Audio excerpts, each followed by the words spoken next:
बरपेटा रोडनि काटाझाराव खासेव मोनदों नंगौ बाक्सा जिल्लानि सिमाजों नांजाबना थानाय काटाझाराव गामियाव खासेव बोखांनो हादों। गामिनि रायजो राजाफ्रा फोरमायनाय बादिब्ला काटाझारनि बेखिदैमानि सेराव थानाय आबाद फोथाराव खासेवखौ मोननो हादों होननानै फोरमायदों। बेखिदैमानि गिदिर दैजों बुसाव जानानै फैदों होननानै सन्देह खालामदों जायगानि रायजो राजाफ्रा। हाग्रा बिफाननो गामिनि सुबुंफ्रा खौरां होनाय लोगो लोगो हाग्रा बिफाननि सुबुंफ्रा नुजाथिफैनानै खासेवखौ बोखांनानै बरपेटा रोडआव थानाय मानास डिभिजन अफिसाव लानानै थाङो।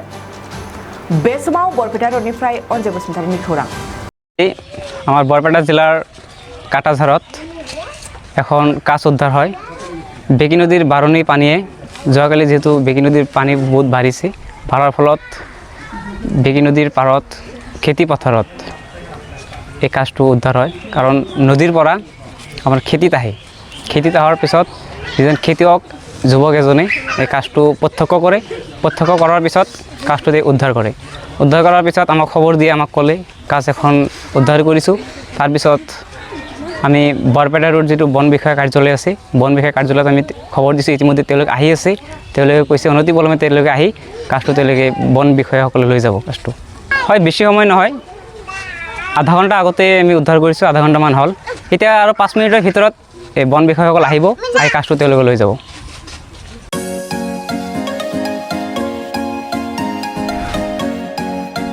BA BSc हाबनो गोनां फरायसाफोरनि थाखाय गोनां फोसावथाय।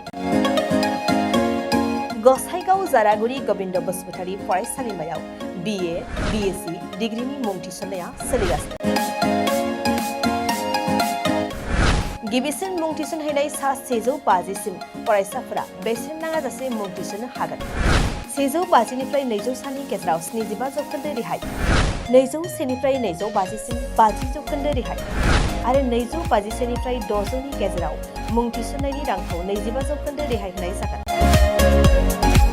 जारागुरि गोविंद बसुमतारी फरायसालिमाया बड'लेण्ड मुलुगसोलोंसालिजों गनायथि होजानाय गुन गोनां फोरोंगिरिफोरजों लोगोसे फरायसाफोरनि गाहाम सुबिदा गोनां फरायसालिमा।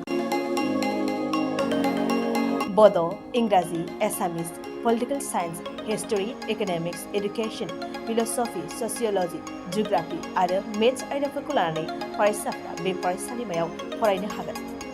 लोगोसेयैनो फरायसाफोरा लाइब्रेरिनि सुबिदा, एक्सट्रा केरिकुलार एक्टिविटीज, कैरियर काउन्सेलिं, सांग्रांथियारि हाबाफारि, रिविजन क्लास, लोगोसे स्पोकन इंग्लिश, सेल्फ डिफेन्स आरो कम्पिउटारनि उफ्रा सोलोंथायबो लानो हागोन। गोनो गोथो मोनदोंब्ला दानो 9706680878 70022271929 आरो 7002131754 जानबुं अनजिमायाव जगाजग खालाम। College website www.gbcj.edu.in, email ID govindcollege@gmail.com।